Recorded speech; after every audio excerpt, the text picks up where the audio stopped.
आध्यात्मिक कोर। अयान की चोट को देखकर रिया का दिल दुख गया और उसने कहा, मुझे इसकी देखभाल करने में आपकी मदद करने दीजिए।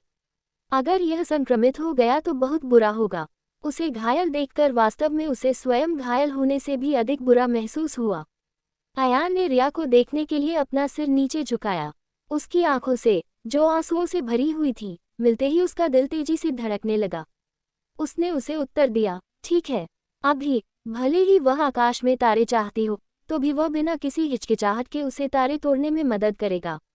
उसने धीरे धीरे रिया को उठने में मदद की और कहा, क्या तुम चल सकती हो? हाँ, रिया मुस्कुराए और सिर हिलाया। उसके शरीर में अभी भी बहुत दर्द हो रहा था, लेकिन चलने में कोई समस्या नहीं थी। चलो झील पर चलते हैं, मैं पहले तुम्हारा घाव पानी से साफ कर दूंगी। रिया, अयान का हाथ पकड़ा और झील की ओर चल दी। जब उसने पास में मरा हुआ एनाकोंडा देखा तो उसका दिल थोड़ा कांप उठा।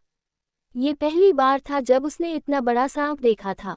हालांकि सांप मर गया था, फिर भी वह डरी हुई थी। अयान को लगा कि रिया का हाथ कांप रहा है। उसने अपनी पकड़ थोड़ी मजबूत की और कहा, डरो मत, यह अब मर चुका है। ठीक है। रिया ने अपनी निगाहें हटा लीं। उसने झील पर जाकर धीरे धीरे अयान के घाव को साफ करने में उसकी मदद की, तो रिया को तुरंत ही जगह छोड़ देने की इच्छा हुई। ये जगह उसे बहुत डरावनी लग रही थी, और कौन जानता है कि यहाँ कितने खतरनाक जानवर और है। मास्टर, वह चीज़ एनाकोंडा के पेट में है। यह उसका आध्यात्मिक कोर होना चाहिए। लिटिल एल्फ की आवाज़ अचानक से निकली। रिया जम गई, और फिर उसने उस एनाकोंडा की ओर देखा। क्या मुझे उस एनाकोंडा के पेट को चीर कर देखना चाहिए? इसके बारे में सोचना भी डरावना है, लेकिन वो चीज़ मेरे सामने है। क्या मैं ऐसे ही हार मान लूंगी? डरो मत, मैं यही हूँ। अयान ने अपने हाथ आगे बढ़ाए और रिया को अपनी बाहों में गले लगा लिया। उसे सांत्वना देने के लिए धीरे से उसकी पीठ थपथपाते हुए उसने कहा, चलो पहले इस जगह को छोड़ दें। जब हम वापस जाएंगे तो हम घाव पर दवा लगा लेंगे। जब अयान को वह दृश्य याद आया जिसमें रिया ने उसे बचाने के लिए फावड़े से एनाकोंडा पर हमला किया था, तो उसका दिल पसीज गया। शायद रिया मुझे पसंद करती है, वरना उसे अपनी भी परवाह कैसे नहीं होती। रिया ने सिर हिलाया, अपनी आंखों में दृढ़ संकल्प की झलक के साथ। उसने कहा, मुझे अपना खंजर दे दो। अगर वह मजबूत बनना चाहती थी, तो वह कठिनाइयों के सामने पीछे नहीं हट सकती थी। अगर उसने हिम्मत भी नहीं की ऐसा कदम उठाने की, तो उसके भविष्य में और मजबूत बनने की बात करने का कोई मतलब नहीं बनता। तुम्हें खंजर क्यों चाहिए? अयान ने आश्चर्य से पूछा। रिया ने गहरी सांस ली और कहा, मैं सांप के आध्यात्मिक कोर को खोदकर बाहर निकालना चाहती हूँ। वह एक सर्वोच्च औषधीय घटक है। मैं इसे खोदने में आपकी मदद करूंगा, अयान ने कहा और एनाकोंडा की ओर बढ़ने लगा। रिया एनाकोंडा को देखकर ही इतना भयभीत हो गई थी, तो वह उसे उसके पास कैसे जाने दे सकता था, और वह एनाकोंडा का पेट कैसे काट सकती है। रिया ने अयान को वापस पकड़ने के लिए अपना हाथ बढ़ाया। उसने कहा, अयान, मैं खुद ही जाऊंगी। ये उसका पहला कदम था और ये उनके लिए खुद करना जरूरी था। क्या मैं भी वैसी ही चीर-फाड़ नहीं कर सकता हूँ जैसी आप बता रही हैं? अयान ने पलटकर रिया को हैरानी से देखा। अगर उसने इसे काटकर निकाला भी, तो यह उसके लिए ही होगा। इसके अलावा, वो उससे अधिक तेजी से इसे निकाल सकता था। रिया ने अपना सिर हिलाया और खंडन किया, ये वैसा नहीं है। इस बार, मुझे इसे स्वयं करना होगा। रिया की दृढ़ निगाह को देखकर, अयान ने इस्तीफा देकर आह भरी। फिर उसने अपना खंजर निकाला और रिया को सौंप दिया। यदि आप डरी हुई हैं, तो मुझे बताएं। मैं इसे आपके लिए निकाल दूंगा। हालांकि वह उसकी जिद को नहीं समझ पाया, लेकिन वह बता सकता था कि वह डरी हुई थी। रिया ने उससे खंजर लिया और कदम दर कदम एनाकोंडा की ओर चल दी। हर कदम के साथ जो उसे एनाकोंडा के करीब लाता था, खंजर के चारों ओर उसकी पकड़ अनजाने में मजबूत हो जाती थी। डरो मत, मैं ये कर सकती हूँ। मैं निश्चित रूप से यह कर सकती हूँ। रिया मन ही मन कहकर अपना उत्साह बढ़ा रही थी। उसके पीछे पीछे अयान का दिल थोड़ा दुखा था, जब उसने देखा कि खंजर को कसकर पकड़ने से उसके हाथ की उंगलियां सफ़ेद हो गई हैं। यह मूर्ख लड़की, अगर वह इतनी डरी हुई है, तो फिर भी जिद क्यों करती है? आखिरकार, रिया एनाकोंडा के करीब पहुंच गई। उसने एक गहरी सांस ली और धीरे से बैठ गई। फिर, उसने दोबारा आंखें खोलने से पहले थोड़ी देर के लिए अपनी आंखें बंद कर लीं। सांप के आध्यात्मिक कोर का स्थान निर्धारित करने के लिए, उसने ध्यान केंद्रित किया और एनाकोंडा के शरीर का निरीक्षण करने के लिए अपनी एक्स-रे दृष्टि का उपयोग किया। कांपते हाथों से उसने एनाकोंडा का पेट काट दिया। इसे ऐसे समझो मानो मैं किसी मरीज का ऑपरेशन कर रही हूँ।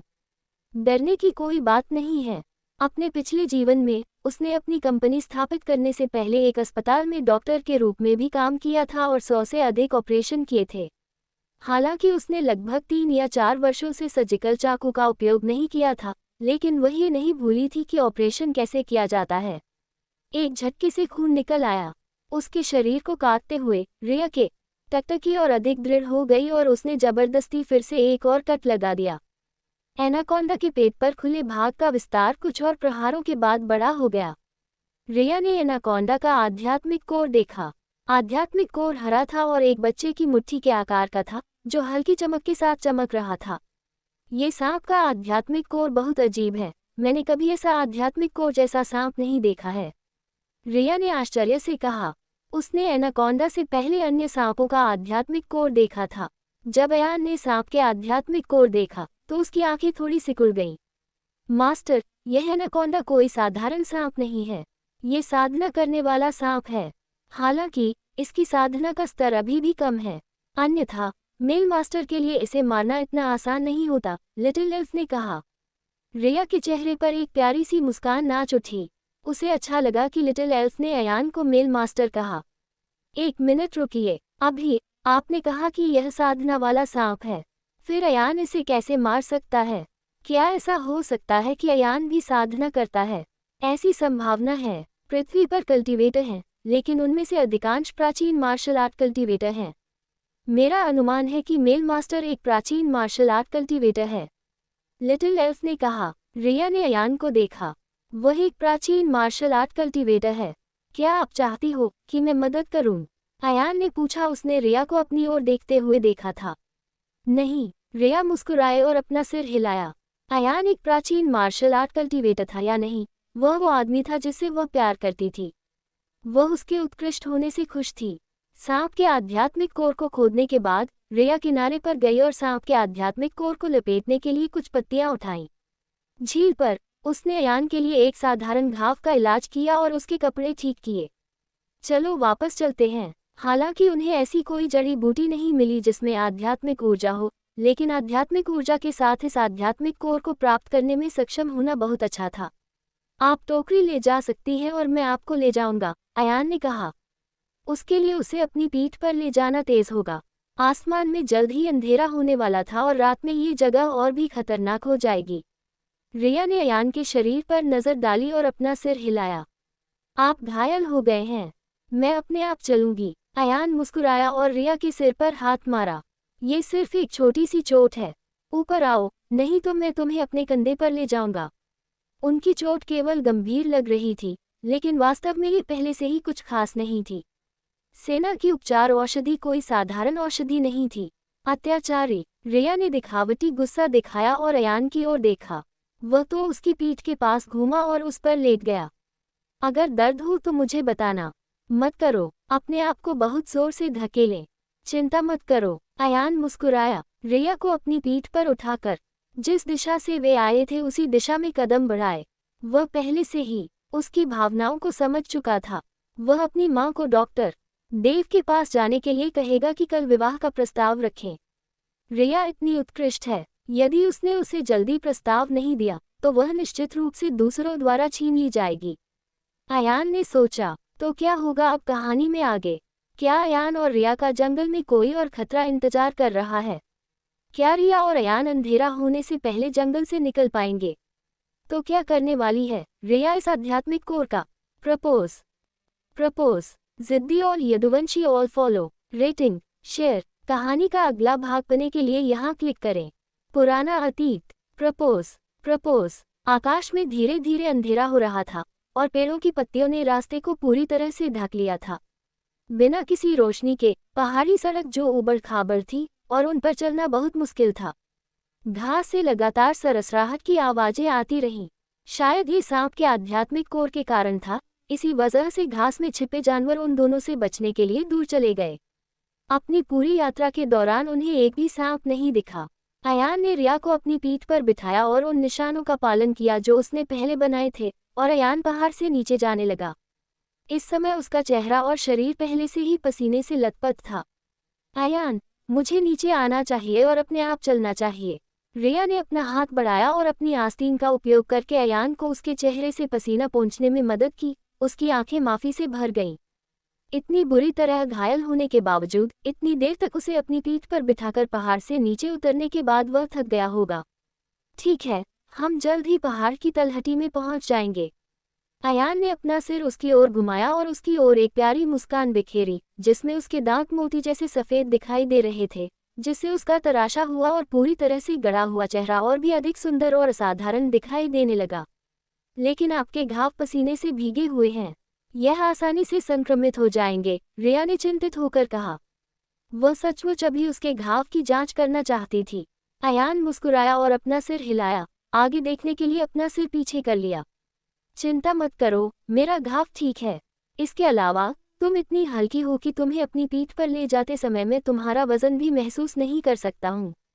तुम्हें भविष्य में और अधिक खाना पड़ेगा। मिशनों को अंजाम देते समय घावों का पसीने से भीग जाना आम बात थी। कभी कभी मिशन की खातिर वे घायल अवस्था में कुछ दिनों और रातों के लिए मिट्टी के पोखरों और बदबूदार नालों में भी छिप जाते थे। घाव की सूजन और सड़न तो आम बात थी। रिया ने अवाक होकर अपनी आंखें घुमाईं। मैं इस तरह बिल्कुल सही हूँ। मैं और अधिक मोटा नहीं होना चाहती हूँ। अयान, क्या आपको मोटी लड़कियाँ पसंद हैं? इस युग में मोटी लड़कियाँ लोकप्रिय थीं, खासकर जवानों के बीच। उन्हें लगता था कि मोटी लड़की धन्य है और वे बच्चे पैदा कर सकती है और भारी काम कर सकती है। मुझे केवल वही लड़की पसंद है जिसे मैं पसंद करता हूँ। इससे कोई फर्क नहीं पड़ता कि वह मोटी है या पतली, अयान ने जवाब दिया। चाहे वह मोटी हो या पतली, मुझे कोई फर्क नहीं पड़ता। रिया ने आश्चर्य से अपनी भौहें ऊपर उठाईं। उसे अयान से ये कहने की उम्मीद नहीं थी। क्या कोई लड़की है जो तुम्हें पसंद है? रिया ने पूछा। हाँ है, अयान ने मुस्कुराते हुए सिर हिलाया। पहले कोई नहीं थी, अब है। रिया थोड़ी स्तब्ध रह गई और उसके दिल में ईर्ष्या उमड़ पड़ी। उसने भर्राए आवाज में पूछा, वह कौन है? हालांकि उसने उसे चूमा और कहा कि वह उसकी जिम्मेदारी लेगा, उसने पहले ये भी कहा था कि वह उससे छोटी बहन की तरह व्यवहार करता है, इसलिए जिस व्यक्ति को वह पसंद करता है वह निश्चित रूप से वह नहीं है। ये संभवतः ही उनकी आर्मी की कोई लड़की होगी। अयान अपने रास्ते पर रुक गया। उसने अपना सिर घुमाया और रिया को देखकर बुरी तरह मुस्कुराया। अयान ने कहा, ऐसा लगता है कि वो मुझसे बहुत दूर है, लेकिन वास्तव में मेरे दिल के बहुत पास है। चूंकि वह पहले से ही अपनी भावनाओं को जानता था, स्वाभाविक रूप से वह उन्हें अब और नहीं छिपाएगा। बात सिर्फ इतनी थी कि वह नहीं जानता था कि उसके प्रति उसकी भावनाएं क्या थीं। रिया ठिठक गई और अयान को एकटक देखने लगी। काफी समय के बाद आखिरकार वह अपनी उलझन से बाहर निकली। उसने अपना हाथ उठाया और अविश्वास से अपनी ओर इशारा किया। क्या आप मेरे बारे में बात कर रहे हैं? यह असंभव है। उन्होंने पहले कहा था कि वह मुझे सिर्फ अपनी छोटी बहन मानते हैं। यह नहीं हो सकता। ये देखकर कि रिया कितनी प्यारी लग रही थी, अयान हंसे बिना नहीं रह सका। ये तुम ही हो, मूर्ख लड़की। वह इतनी प्यारी कैसे हो सकती है? वह इतनी प्यारी है कि मैं उसे बेरहमी से गले लगाना और किस करना चाहता हूँ। लेकिन तुमने तो ये कहा था कि तुम मुझे केवल अपनी छोटी बहन ही समझते हो। रिया को अभी भी इस पर पूरा विश्वास नहीं हुआ। ऐसा इसलिए है क्योंकि मैं पहले इन फीलिंग्स को नहीं समझता था, लेकिन अब मुझे एहसास हुआ कि मेरे मन में तुम्हारे लिए क्या भावनाएं हैं। तुम्हारे बारे में क्या तुम मुझे पसंद करती हो? अयान ने सीधे तौर पर पूछा। हालांकि जब उसने रिया को देखा तो उसकी आंखों में घबराहट का संकेत था। अगर वह कहती है कि वह मुझे पसंद नहीं करती तो मुझे क्या करना चाहिए? रिया की आंखें चमक उठीं। कुछ देर तक सोचने के बाद उसके होठों पर एक धूर्त मुस्कान आ गई और उसने उसे जवाब दिया, बेशक मैं तुम्हें पसंद करती हूँ। उसने जीवन भर के लिए उस पर अपना दिल लगा लिया था। अयान खुशी से हंसा। उस स्थिति में मैं अपनी माँ को कल शादी का प्रस्ताव देने के लिए डॉक्टर देव के पास जाने दूंगा। वह एक ऐसे व्यक्ति था जो चीज़ों को तुरंत सुलझाना पसंद करता था। अब जब वह उसके दिल की फीलिंग्स को जानता था और जानता था कि उसकी प्यारी महिला के मन में उसके लिए भावनाएं हैं, तो स्वाभाविक रूप से वह इंतजार नहीं कर सकता था। रिया का जबड़ा आश्चर्य से खुला रह गया और उसने अयान को अविश्वास में घूरकर देखा। ये बहुत तेजी से हो रहा है। मैं मानसिक रूप से बिल्कुल भी तैयार नहीं हूँ। मूर्ख लड़की, अपना मुंह बंद करो वरना इसमें उड़ने वाले कीड़े चले जाएंगे। अयान ने देखा रिया ने मुंह खोल रखा है। रिया ने अपना मुंह बंद कर लिया और अयान की ओर अपनी आंखें घुमाई। दिखावटी गुस्सा, क्या आप गंभीर हैं? निश्चित रूप से मैं गंभीर हूँ। मेरी पत्नी बहुत उत्कृष्ट है। अगर मैंने तुम्हें जल्दी नहीं पाया तो तुम्हें छीन लिया जा सकता है और मैं अफसोस में रो भी नहीं पाऊंगा, अयान ने मजाक में कहा। मैं तुम्हारी पत्नी नहीं हूँ। रिया ने अयान को शर्म से देखा, उसका दिल खुशी से भर गया। मैंने तुम्हारा हाथ पकड़ा, तुम्हें उठाया और तुम्हें चूमा। यदि तुम मुझसे शादी नहीं करोगी तो तुम और किससे शादी कर सकती हो? अयान ने अपनी भौहें उठाई और दुष्टता से पूछा। बदमाश। रिया ने अयान के कंधे पर हल्के से प्रहार किया। अयान के होठों पर एक दुष्ट मुस्कान फैल गई और उसकी गहरी आंखों ने रिया को गंभीरता से देखा और उसने ऐलान किया, मैंने इस जीवनकाल में तुम्हें अपनी पत्नी बनाने पर अपना दिल लगा लिया है। एक बार जब उसने किसी चीज पर अपना मन बना लिया तो वह उसे नहीं बदलता था। रिया मीठी मुस्कान दी। उसने अपनी बाहें अयान की गर्दन के चारों ओर लपेट ली और अपना सिर उसके कंधे पर झुका दिया। इस जीवन में मेरे लिए केवल तुम ही हो। अयान के चेहरे पर मुस्कान धीरे धीरे गहरी होती गई। उसने अपना सिर घुमाया और आगे बढ़ गया। पत्नी, चलो घर चलते हैं। ठीक है। रिया मुस्कुराए और सिर हिलाया।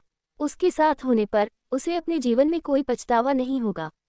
दीवार पर लगी घड़ी पर नजर डालते हुए माही तेजी से बेचैनी में घूमने लगी। लगभग 8 बज चुके हैं। रिया अभी तक वापस क्यों नहीं आई? आज वह पूरे दिन बिग ब्रदर के साथ थी। क्या उन दोनों के बीच कुछ हुआ होगा? वह ये सोच ही रही थी कि उसे बाहर का दरवाज़ा खुलने की आवाज़ सुनाई दी। जब रिया ने आंगन का दरवाज़ा खोला तो उसने देखा कि पवन देव आंगन में बैठे हैं और चाय पी रहे हैं। अपराध बोध से वह आगे बढ़ी और क्षमा मांगते हुए बोली, गुरुजी, मैं फिर देर से वापस आई हूँ। आपको चिंतित करने के लिए क्षमा करें। उसे उम्मीद नहीं थी कि वो पहाड़ इतना खतरनाक होगा। अगर अयान न होता तो वह वापस नहीं आ पाती। पवन देव ने रिया को ऊपर से नीचे तक देखा। उसकी भौहें तन गई और उसने पूछा, क्या आप घायल हैं? बस मामूली चोट है, मैं पहले से ठीक हूँ। अयान ने उसे जो उपचार औषधि दी थी उन्हें लेने के बाद उसकी आंतरिक चोट खुद ही ठीक हो गई थी। अब उसे केवल थोड़ा सा दर्द हो रहा था। पवन देव ने अपना सिर हिलाया और असहाय होकर आह भरी, पहले वापस जाओ और खाना खा लो। हालांकि उन्हें रिया की चिंता थी, पर वह उतना चिंतित नहीं थे जितना वह एक दिन पहले थे। उन्होंने अयान पर विश्वास किया। उन्हें विश्वास था कि अयान के आसपास होने पर रिया सुरक्षित रहेगी। ठीक है। रिया ने सिर हिलाया और घर की ओर चल दी। अपने कमरे में वापस आकर रिया ने दरवाज़ा बंद कर दिया और बांस की टोकरी से सांप का आध्यात्मिक कोर निकालकर छिपा दिया।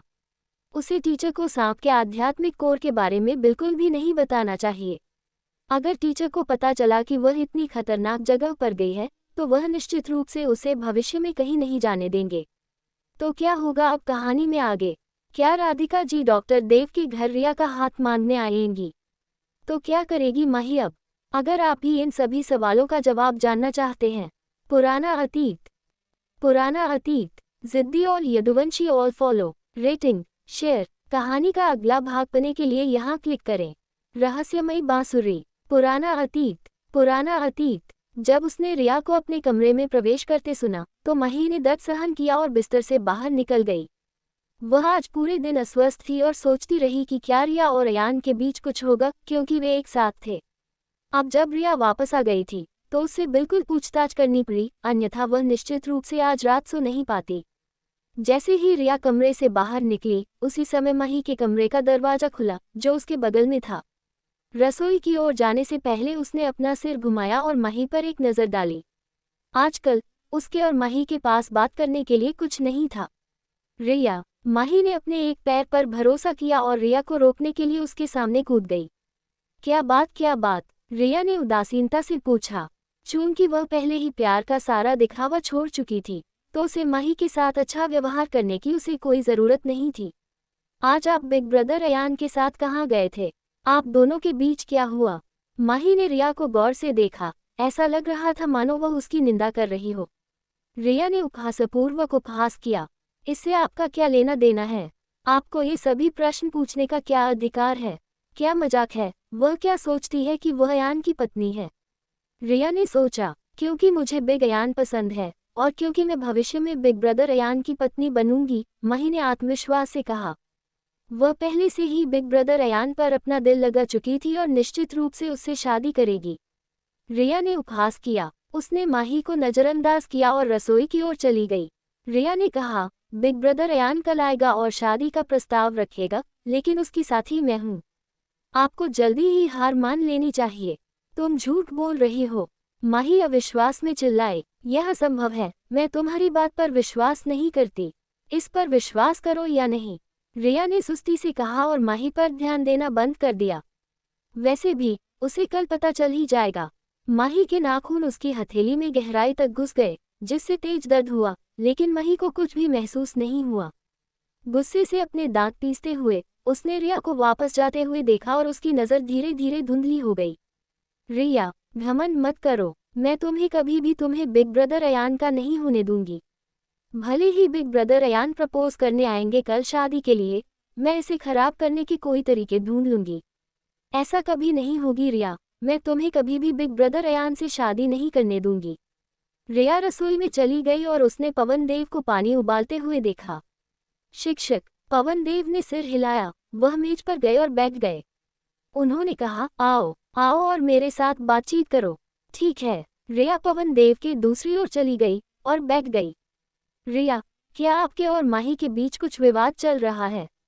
पवन देव ने पूछा। जब वे कल वापस आए तो उन्हें पहले से ही लगा कि उनके बीच कुछ गड़बड़ है। अभी अभी उनकी बातचीत सुनने के बाद उन्हें पता चला कि वह सही थे। रिया ने एक पल के लिए सोचा और सिर हिलाया। वह जानती थी कि शिक्षक दुखी होंगे, लेकिन उन्हें पहले से ही मानसिक रूप से तैयार रहने से उन्हें भविष्य में और अधिक दुखी होने से रोका जा सकेगा। पवन देव की भौहें तन गईं और उन्होंने पूछा, क्या वह राठौर परिवार का लड़का है? वह वास्तव में नहीं चाहते थे कि दोनों बहनें एक आदमी पर टूट पड़ें, भले ही अयान वास्तव में बहुत उत्कृष्ट था। ये सब कुछ नहीं है। शिक्षक, मैं रात के लिए स्कूल में जाने की योजना बना रहा हूँ। रिया ने अपना निर्णय सुनाया। वह हर दिन माही का सामना नहीं करना चाहती थी। जब भी वह उसे देखती तो उसे अपने पिछले जन्म की घटनाएं याद आ जाती, जिससे उसे माही का गला घोंटने की इच्छा होती थी। क्या ये माही की वजह से है? पवन देव की भौहें और अधिक मजबूती से आपस में जुड़ गईं। उन्होंने रिया और माही दोनों को गोद लिया था। उनके लिए वे बिल्कुल उनकी अपनी बेटियों की तरह थीं। उन्हें इस तरह लड़ते हुए देखकर वह वास्तव में दुखी थी। रिया ने अपना सिर हिलाया और कहा, मैं सिर्फ खुद को समृद्ध बनाना चाहती हूँ। उसने अपने पिछले जीवन में एक कंपनी स्थापित करने के बाद स्वयं अध्ययन भी किया और विश्वविद्यालय में प्रवेश लिया। हालांकि इस युग में डिप्लोमा का इतना महत्व नहीं था, फिर भी वह ऐसे ही समय बर्बाद नहीं करना चाहती थी। इसके अलावा वह अधिक पैसा कमाने के अवसर भी खोजना चाहती थी। पवन देव ने एक लंबी आह भरी और सोचा, ये भी अच्छा है। शायद अगर बहनें कुछ समय के लिए अलग हो जाएं तो उनके बीच का झगड़ा खत्म हो जाएगा। शिक्षक, मैं शहर में एक मकान किराए पर लेना चाहती हूँ। आप मेरे साथ क्यों नहीं आते? वह जिस व्यक्ति के बारे में सबसे अधिक चिंतित थी वह शिक्षक थे। अपने पिछले जीवन में टीचर की अचानक मृत्यु हो गई थी। उसने काफी इसकी जांच की, लेकिन इसका कारण नहीं पता चला। पवन देव ने अपना सिर हिलाया। ये देखकर कि पानी उबल रहा है, वह उठ खड़े हुए और कोयले की भट्टी की ओर चल दिया। मुझे यहाँ रहने की आदत है और रुद्रपुर गांव के ग्रामीण मेरे बिना नहीं रह सकते। रुद्रपुर गांव में आए हुए उन्हें 20 साल से अधिक समय हो गया था और उन्होंने पहले से ही इस जगह को अपना घर मान लिया था। रिया ने आगे बढ़कर कहा, शिक्षक, मुझे ये करने दीजिए। पवन देव ने केतली रिया को सौंपी और उसे चेतावनी दी, सावधान, गर्मी है।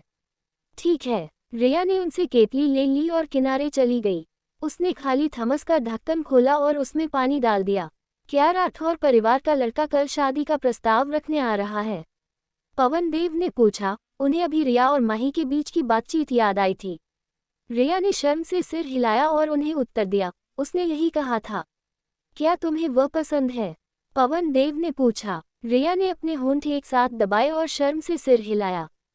हाँ, चूंकि आप उसे पसंद करते हैं, इसलिए आपको उसे अच्छी तरह से संजोना चाहिए। अपने जीवनकाल में किसी ऐसे व्यक्ति से मिलना आसान नहीं है जिसे आप पसंद करते हैं।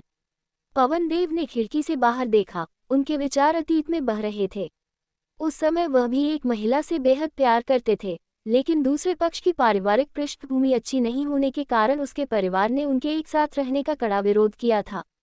अंत में उनके पास कोई अन्य विकल्प नहीं बचा और उन्होंने भागने का फैसला किया। हालांकि उन दिनों रेफरल लेटर के बिना कुछ भी करना बेहद मुश्किल था और कोई भी उन्हें अंदर लेने की हिम्मत नहीं करता था। रास्ते में उनका एक्सीडेंट हो गया और वह नदी में गिर गए। जब तक वह दोबारा उठा तब तक वह यहाँ आ चुका था। अध्यापक पवनदेव की आंखों में दुख देखकर रिया ने धीरे से उनकी पीठ थपथपाई। टीचर ने उसे अपने अतीत के बारे में कभी नहीं बताया था।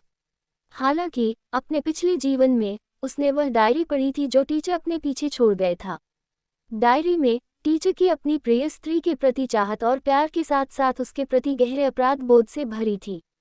पवनदेव ने अपना सिर हिलाया और धीरे धीरे अपने कमरे की ओर चल दिए। यदि वह उस समय इतना आग्रही न होता तो शायद वह अभी भी जीवित और स्वस्थ होती। पवनदेव की अकेली पीठ को देखते हुए रिया ने एक लंबी आह भरी। मास्टर की तुलना में वह निस्संदेह भाग्यशाली थी। हर किसी को दोबारा जीवन में लौटने का मौका नहीं मिलता, इसलिए उसे अपने वर्तमान जीवन काल को संजोना चाहिए और उसे और भी अधिक संजोना चाहिए जिससे वह प्यार करती है। जब राधिका जी ने अयान को घर आते देखा तो उन्होंने राहत की सांस ली। जैसे ही वह कुछ कहने ही वाली थी, उन्होंने उसके कपड़ों पर खून के धब्बे देखे और दंग रह गई। तुम घायल क्यों हो? जल्दी करो और मुझे देखने दो। अयान मुस्कुराया और अपना सिर हिलाया। चिंता मत करो, अब खून नहीं बह रहा है। मेरे पास आपके साथ साझा करने के लिए एक अच्छी खबर है। पूरे रास्ते में जब भी वह रिया के बारे में सोचता तो वह अपने आप को खुश होने से नहीं रोक पाता था, और वह अपनी माँ को इस खुशखबरी को बताने के लिए मर रहा था। अच्छी खबर क्या है? राधिका जी ने चिंता से अयान की चेस्ट को देखा। घाव इतना बड़ा होगा कि उसका इतना खून बह गया होगा। रिया ने मुझे पहले ही स्वीकार कर लिया है। कल आप डॉक्टर देव के यहाँ शादी का प्रस्ताव रखने जा सकती हैं। अयान ने प्रसन्नतापूर्वक घोषणा की। वास्तव में राधिका जी का जबड़ा आश्चर्य से खुला रह गया। मेरा बेटा सचमुच अद्भुत है। वह केवल एक दिन के लिए ही बाहर गया और मुझे एक बहू प्रदान की। क्या बात है बेटे, तुम्हें किसी की नज़र ना लगे तो क्या होगा कहानी में आगे? क्या राधिका जी शादी का प्रस्ताव लेकर डॉक्टर देव के घर जाएंगी? क्या माही शादी को खराब करने के लिए कुछ करेगी? क्या आप भी इन सभी सवालों का जवाब जानना चाहते हैं? तो पढ़ते रहिए हमारी इस कहानी को। रहस्यमयी बांसुरी। रहस्यमयी बांसुरी। जिद्दी और Yaduvanshi all follow. Rating, share. कहानी का अगला भाग पाने के लिए यहाँ क्लिक करें। खजाना। रहस्यमयी बांसुरी। माही बिस्तर पर करवटें बदलती रहीं और सो नहीं सकी। जब वह अयान के कल शादी का प्रस्ताव रखने आने के बारे में सोचती, वह दांत पीसने के बाद गुस्से से आग बबूला हो जाती। नहीं, मैं रिया को ये नहीं करने दे सकती। माही उठकर बैठ गई, बिस्तर से उतर गई और एक पैर के सहारे दराज के पास गई। दराज में रखे संदूक को खोलकर उसने अपना हाथ अंदर डाला और एक रुमाल निकाला जो किसी चीज से लिपटा हुआ था।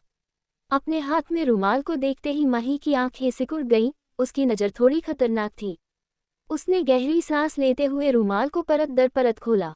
अंदर एक बांस की बांसुरी थी। बांस की बांसुरी छोटी उंगली जितनी बड़ी थी, जिस पर बारीक नक्काशी की गई थी। यदि किसी ने इसकी बारीकी से जांच की तो इसका पैटर्न पूरी तरह से रहस्यमय कमल की तरह था। माही ने बांस की बांसुरी निकाली और उसे अपने हाथ में कसकर पकड़ लिया। रिया, मैं बिग ब्रदर अयान को कभी भी तुमसे सगाई नहीं करने दूंगी। वह मेरा है, तुम उसे मुझसे छीनने के बारे में भूल जाओ। दीवार को सहारे के रूप में इस्तेमाल करते हुए माही कदम दर कदम बाहर की ओर कूदी। रात के समय घर के पीछे की छोटी नदी बेहद शांत थी। कभी कभी नदी में मछलियां तैरते समय हल्की सी छप छप की आवाज करती थी। अपने आसपास का निरीक्षण करने के बाद माही हौंकते हुए नदी के किनारे बैठ गई। जब उसकी सांसें थम गईं, तो उसने बांस की बांसुरी निकाली और उसे अपने मुंह पर रखने और फूंकने से पहले कुछ देर तक देखती रही। बांस की बांसुरी फुसफुसाए। रात के अंधेरे में यह थोड़ा डरावना लग रहा था। माही धीरे धीरे डरने लगी। उसने इधर उधर देखा और कांपने से खुद को नहीं रोक सकी। क्या उन्होंने यह नहीं कहा कि जब तक मैं बांस की बांसुरी बजाती रहूंगी तब तक कोई आ जाएगा? पर कोई क्यों नहीं है? क्या उस व्यक्ति ने मुझसे झूठ बोला था जिसने मुझे ये बांसुरी दी थी? 3 महीने पहले वह औषधीय जड़ी बूटियां इकट्ठा करने के लिए पहाड़ पर गई थी। रास्ते में उसे सड़क के किनारे एक अधेड़ उम्र का आदमी मिला जो गंभीर रूप से घायल था। उसने उसे दयनीय स्थिति में पाया और उसे बचा लिया। उसके इस एहसान को चुकाने के लिए दूसरे पक्ष ने उसे यह बांस की बांसुरी दी। उन्होंने कहा कि वह उसके लिए 3 काम करेंगे और यह पहली बार था जब वह बांस की बांसुरी का उपयोग कर रही थी। तुम मुझे ढूंढ रही हो? अचानक एक ठंडी आवाज सुनाई दी। माही इतनी डरी हुई थी कि उसके सारे रोंगटे खड़े हो गए और वह लगभग नदी में गिर गई। खुद को संयम करने के बाद उसने देखा, जो व्यक्ति आया था वह पूरी तरह से ढका हुआ था, सिर से पांव तक, सिवाय उसकी आंखों के जो खुली हुई थी। कोई रास्ता नहीं था ये जानने के लिए कि दूसरा व्यक्ति कैसा दिखता है। क्या तुम इंसान हो या भूत? वह पहले कभी भी इतने अजीब कपड़े पहने किसी व्यक्ति से नहीं मिली थी। तुमने मुझे बुलाने के लिए बांस की बांसुरी का उपयोग क्यों किया? काले कपड़े पहने आदमी ने पूछा। ठंड से कांप रही माही ने अपने हाथ में बांस की बांसुरी को देखा। उसने उस व्यक्ति की जान बचाई थी, इसलिए शायद वह उससे झूठ नहीं बोलेगा। मैं चाहती हूँ कि तुम किसी का अपहरण करो। जब तक रिया गायब हो जाएगी, बिग ब्रदर अयान शादी का प्रस्ताव नहीं रख पाएंगे। काले कपड़े पहने आदमी ने सिर हिलाया। कौन है वह? रिया। मैं चाहती हूँ कि जहाँ तक संभव हो आप उसे दूर भेज दें और उसे रुद्रपुर गांव में कभी वापस न आने दें, माही ने निर्देश दिया। वह रिया के प्रति इतनी क्रूर नहीं होना चाहती थी, लेकिन जिस व्यक्ति को वह पसंद करती थी उसे छीनने के लिए रिया दोषी थी। सांप के आध्यात्मिक कोर में आध्यात्मिक ऊर्जा को अवशोषित करने के बाद रिया ने अपनी आंखें खोली और दीवार को ध्यान से देखा। अब उसकी आंखें दूसरे स्तर विजडम आई तक पहुंच गई थी और उसकी एक्स-रे दृष्टि लगभग 5 मिनट तक कायम रह सकती थी। उसकी नज़र धीरे धीरे मोटी दीवारों में घुस गई और उसने जल्द ही घर के पीछे का दृश्य देखा। रिया मुस्कुराई। चीज़ों के आर पार देखने में सक्षम होना बहुत अच्छा लगता है। इस समय रिया की दृष्टि रेखा में 2 काली छायाएं दिखाई दी और वह आश्चर्यचकित रह गई। क्या वह माही नहीं है? वह इतनी देर नदी के किनारे क्या कर रही है? वह और माही एक दूसरे को कई सालों से जानते थे, इसलिए वह स्वाभाविक रूप से एक नज़र में उसका फिगर पहचान सकती थी। माही के साथ मौजूद काले कपड़े वाले आदमी को देखकर रिया चौंक गई और उसके दिल में तुरंत एक अशुभ पूर्वाभास जाग उठा। उसने अपने पिछले जीवन में काले रंग का एक ऐसा ही आदमी देखा था। उस समय काले कपड़े वाला व्यक्ति उसे मारना चाहता था, लेकिन अयान उसे बचाने के लिए समय पर आ गया था। क्या ये काले कपड़े वाला व्यक्ति माही से संबंधित है? रिया ने मन ही मन सोचा। फिर वह तुरंत उठी, दरवाज़ा खोला और बाहर भाग गई। इससे कोई फर्क नहीं पड़ता कि माही ने काले कपड़े वाले व्यक्ति को किस कारण से बुलाया था, वह लापरवाह नहीं हो सकती थी। माही काले कपड़े पहने आदमी के साथ आंगन में चली गई और रिया के कमरे की ओर इशारा करते हुए कहा, वह वहीं रहती है। काले कपड़े पहने व्यक्ति ने सिर हिलाया और आगे बढ़ गया। एक खंजर निकालकर उसने चुपचाप रिया के कमरे की खिड़की खोली और अंदर कूद गया। माही ने ठंडी मुस्कान दी और वापस अपने कमरे में चली गई। उसने सोचा कि कल आनंद लेने के लिए एक रोमांचक शो होगा। दरवाज़ा बंद करने के बाद माही बिस्तर पर चढ़ गई और सोने के लिए जाने वाली थी। तभी उसने खिड़की पर एक तेज आवाज़ सुनी। जब वो खिड़की के पास पहुंची तो माही ने खिड़की खोली और देखा, काले कपड़े वाला आदमी बाहर खड़ा है। जब उसने काले कपड़े पहने आदमी को रिया को ले जाते हुए नहीं देखा तो माही को थोड़ा आश्चर्य हुआ। रिया कहाँ है? वह कमरे में नहीं है, काले कपड़े पहने व्यक्ति ने कहा। अंदर जाकर उसने सारी जगह देख ली थी। माही की भौहें तन गईं। उसने फिर कहा, तब उसे बाथरूम में होना चाहिए। मैंने पहले ही हर जगह देख लिया है। घर में केवल एक बूढ़ा आदमी है, काले कपड़े वाले व्यक्ति ने कहा। असंभव, वह इस समय कहाँ जा सकती थी? माही ने अविश्वास में कहा। माही, पवन देव की आवाज़ आई जिसने माही को चौंका दिया। उसने तुरंत काले कपड़े पहने आदमी से फुसफुसाकर कहा, जाओ और उसकी तलाश करो। मुझे संदेह है कि वह राठौर परिवार के घर गई होगी। रिया के लिए यह जानना असंभव था कि माही उसके साथ क्या करना चाहती थी। उस मामले में एकमात्र संभावना ये थी कि वह अयान के साथ मुलाकात कर ले। काले कपड़े पहने व्यक्ति ने मुड़ने और बाहर निकलने से पहले सिर हिलाया। माही, तुम अभी तक सोई नहीं? दरवाजे पर हल्की सी दस्तक हुई। मैं पहले ही सो चुकी हूँ। मैं अभी बाथरूम जाने के लिए उठी हूँ, माही ने कहा। जब उसने पवन देव के कदमों की जाने की आहट सुनी तो माही ने राहत की सांस ली। खिड़की से बाहर देखने के लिए उसने अपना सिर घुमाया तो होठों पर एक क्रूर मुस्कान तैर गई। रिया, मुझे निर्दयी होने का दोष मत दो। आपने मुझे ऐसा करने के लिए मजबूर किया। जब रिया राठौर परिवार के घर की ओर भागी तो उसने दरवाजे की दरार से देखा कि घर की सभी लाइटें बंद कर दी गई थी। इसके बारे में सोचने के बाद वह घूमी और गांव से बाहर भाग गई। बेहतर होगा कि वह अयान को इतनी रात में परेशान न करे। काले कपड़े वाले व्यक्ति से निपटना स्पष्ट रूप से आसान नहीं था। अगर उसने इसमें अयान के परिवार को फंसाया तो ये बुरा होगा। कुछ कदम दौड़ने के बाद रिया ने अपने सामने एक आकृति को चलते हुए देखा। वह जल्दी से नीचे झुक गई और धीरे धीरे घर के किनारे पर आ गई और खुद को छुपा लिया। जब काले कपड़े वाला व्यक्ति राठौर परिवार के घर के बाहर पहुंचा तो उसने आसपास का निरीक्षण किया। फिर वह दीवार फांदकर अंदर घुस गया। रिया ने काले कपड़े पहने हुए व्यक्ति को राठौर परिवार के घर में चढ़ते हुए देखा। वह चिंता से भर गई। तार्किक रूप से कहे तो माही के लिए ऐसा करना असंभव था कि वह काले कपड़े वाले व्यक्ति को अयान से निपटने का निर्देश दे। इसलिए काले रंग का आदमी उसे ढूंढने के लिए यहाँ होना चाहिए। यदि वह उसे अंदर नहीं पा सका तो शायद वह उसे बाहर आकर ढूंढ लेगा। इस बात को ध्यान में रखते हुए रिया ने एक तुरंत निर्णय लिया और गांव के प्रवेश द्वार की ओर भाग गई। भले ही वह आदमी अंदर चला गया हो, ब्लैक कपड़े पहने आदमी का लक्ष्य उसे ढूंढना था। वह अपनी सुरक्षा को कम नहीं होने दे सकती थी। वहाँ कौन है? अयान की आंखें अचानक खुल गईं और वह बिस्तर से उछल पड़ा। काले कपड़े पहने व्यक्ति को अयान की सतर्कता इतनी अधिक होने की उम्मीद नहीं थी, इसलिए वह जल्दी से घूम गया और भाग गया। अयान को उसकी उपस्थिति का पता इतनी जल्दी लगाने में सक्षम होने के लिए वह समझ गया कि अयान निश्चित रूप से एक सामान्य व्यक्ति नहीं था। उसे तुरंत ये जगह छोड़नी पड़ी। अयान उसका पीछा करने के लिए कमरे से बाहर चला गया। वह आंगन में उसका पीछा करने ही वाला था, तभी कमरे से राधिका जी की आवाज़ आए, अयान क्या हो रहा है? वहाँ एक चोर है, अयान ने कहा। दूसरे पक्ष के कौशल के आधार पर वह संभवतः चोर नहीं था, लेकिन वह मेरे घर पर क्यों था? अयान ने सोचा। एक चोर? अयान, जल्दी करो और देखो कि सगाई के उपहार गायब हैं या नहीं। राधिका जी उत्सुकता से चिल्लाए और इसके बाद अयान के जल्दबाजी में भागने की आवाज़ आई। उसने कल के विवाह प्रस्ताव के लिए सगाई के उपहार तैयार करने में पूरी रात बिताई थी। उम्मीद है कि उन्हें चोर ने नहीं चुराया होगा। ठीक है, अयान ने उन्हें उत्तर दिया और मुख्य हॉल की ओर बढ़ गया। उसके लिए कल का दिन सबसे महत्वपूर्ण बात थी। तो क्या होगा कहानी में आगे जानने के लिए पढ़ते रहिए हमारी ये कहानी। खजाना। खजाना, जिद्दी और Yaduvanshi all follow. Rating, share. कहानी का अगला भाग पाने के लिए यहाँ क्लिक करें। रिया की वापसी पार्ट 1। खजाना। खजाना, प्लीज दोस्तों रेटिंग जरूर देना।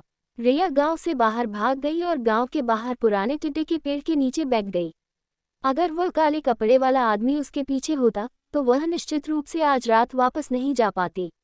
उसे यह उम्मीद नहीं थी कि माही इस समय पहले से ही काले कपड़े वाले व्यक्ति से संबंधित थी। ऐसा लग रहा था कि उसने सचमुच माही को कमाका था। एक आह भरते हुए रिया ने आसमान की ओर देखा।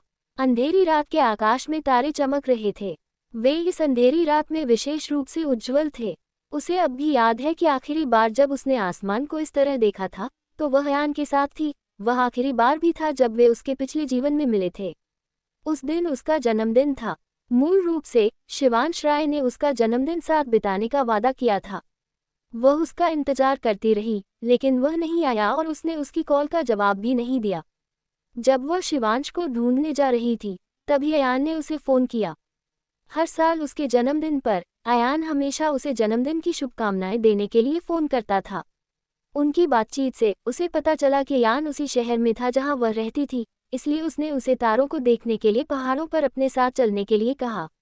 अब जब उसने इसके बारे में सोचा तो उस रात तारे विशेष रूप से उज्ज्वल लग रहे थे, जैसे कि वह केवल अपना हाथ बढ़ाकर उन्हें पकड़ सकती थी। रिया के होठों पर एक छोटी सी मुस्कान आ गई। बेवकूफ़, अब जाकर उसे समझ में आया कि यह निश्चित रूप से कोई संयोग नहीं था कि अयान उसके जन्मदिन पर उस शहर में थी जहां वह रहती थी। बात सिर्फ इतनी थी कि पहले उसे कोई परवाह नहीं थी, इसलिए वह इस पर ज़्यादा गौर नहीं करती थी। पर अब से वह अपना जन्मदिन केवल अयान के साथ ही मनाएगी। उसने अपना हाथ बढ़ाया और तारों को पकड़ने की कोशिश की। अपनी आंखों के कोने से उसकी नज़र दूर एक काली परछाई पर पड़ी जो उसकी दिशा में दौड़ रही थी। चौंक कर रिया जल्दी से उठी और भाग गई। हालांकि उसने यह नहीं देखा कि जो व्यक्ति आ रहा था वह कौन था। वह निश्चित थी कि वह निश्चित रूप से रुद्रपुर गांव का कोई ग्रामीण नहीं था। यह शायद काले कपड़े वाला आदमी था। काली छाया ने रिया को भी देखा और तेजी से उसकी दिशा में पीछा किया। अपना सिर पीछे घुमाकर उसने देखा कि उसकी एड़ियों पर काले व्यक्ति की छाया पड़ रही थी। रिया और भी अधिक घबरा गई और पहाड़ी रास्ते पर भाग गई। इस समय वह अब इसकी परवाह नहीं कर सकती थी कि पहाड़ों पर खतरा है या नहीं। जो कुछ भी मायने रखता था वह था जीवित रहना। रिया बिना रुके दौड़ी। उसकी सांसें तेज हो गईं। तेजी से उसकी ताकत कम हो रही थी और उसके पैर शीशे की तरह महसूस हो रहे थे। अपने पीछे आते कदमों की आहट सुनकर उसके दिल में निराशा की लहर दौड़ गई। क्या पुनर्जन्म लेने के बाद भी मुझे दोबारा माही के हाथों मरना पड़ेगा? मैं इसे स्वीकार नहीं कर सकती। इसे स्वीकार नहीं कर सकती हूँ। तभी वह एक चट्टान से टकराई जो मैदान से बाहर निकली हुई थी। वह कुछ कदम लड़खड़ाकर आगे बढ़ी, लेकिन इससे पहले कि वह संभल पाती, अपना संतुलन बनाए रखते हुए वह एक पहाड़ी ढलान से नीचे लुढ़क गई। मुझे लगता है ये भी अच्छा है। कम से कम यह माही के हाथों मरने से तो बेहतर है। यह अफसोस की बात है कि मैं इस जीवनकाल में अयान के साथ नहीं रह सकती। काले कपड़े वाला वह व्यक्ति उस स्थान पर आया जहां से रिया लुढ़क गई थी। नीचे देखते हुए उसने ठंडे स्वर में व्यंग्य किया। फिर वह घूमा और रुद्रपुर गांव की ओर चल दिया। माही को नींद नहीं आ रही थी, इसलिए वह बस अपने बिस्तर पर बैठ गई और एक किताब पढ़ती रही, जबकि काले कपड़े पहने आदमी के समाचार लाने का इंतजार कर रही थी। रिया और बिग ब्रदर अयान इतने लंबे समय से अलग नहीं थे, इसलिए उन्हें दोबारा मिलना नहीं चाहिए था। लेकिन रिया इतनी रात को और कहाँ गई होगी, माही ये सब सोच रही थी। टक टक टक, खिड़की से धीमी तेज आवाज आई। माही ने अपनी किताब रखी, उठी और खिड़की पर चढ़ गई। उसने खिड़की खोली और जब उसने खिड़की के बाहर काले कपड़े पहने आदमी को देखा तो उसने तुरंत पूछा, रिया कहाँ है? वह पहाड़ से नीचे लुढ़क गई, काले कपड़े वाले व्यक्ति ने कहा। माही आश्चर्यचकित रह गई। उसने पूछा, क्या वह मर गई है? काले कपड़े पहने व्यक्ति ने कहा, उसके जीवित होने की संभावना बहुत कम है। वह इतने ऊंचे पहाड़ से नीचे लुढ़क गई। यदि वह मरती भी नहीं है तो भी गिरने से अपाहिज तो हो ही जाएगी। माही एक पल के लिए चुप हो गई, जिसके बाद उसने अपना सिर हिलाया और कहा, मैं देखती हूँ। यदि रिया वास्तव में मर गई है तो वह केवल खुद को बदकिस्मत होने के लिए दोषी ठहरा सकती है। रात धीरे धीरे धुंधली हो गई और पूर्व के आकाश में भोर की सफ़ेद धारियां दिखाई देने लगी। सूरज की रोशनी की एक किरण बादलों के समुद्र से बाहर झांक रही थी, मानो धरती पर जीवन का एक अंश डालने जा रही हो, जिससे सब कुछ जीवंत दिखने लगा। जैसे जैसे सूरज उगता गया, पूरी दुनिया उजली होती गई। तेज धूप ने धीरे धीरे पहाड़ में बादलों और कोहरे को छंट दिया, जिससे दूर के पहाड़ साफ हो गए। जैसे ही रिया ने धीरे से अपनी आंखें खोली, वह कराह उठी। उसने अपने आसपास की जगह का निरीक्षण किया और महसूस किया कि वह एक गुफा में थी। क्या मैं पहाड़ी ढलान से नीचे नहीं लुढ़की? मैं गुफा में क्यों हूँ? कौन परवाह करता है? मैं भाग्यशाली हूँ कि मैं जीवित हूँ। उसने अपने शरीर को हिलाने की कोशिश की और महसूस किया कि उसकी पीठ में कुछ दर्द के अलावा उसे कोई चोट नहीं थी। फिर वो उठी और गुफा का ध्यानपूर्वक अध्ययन किया।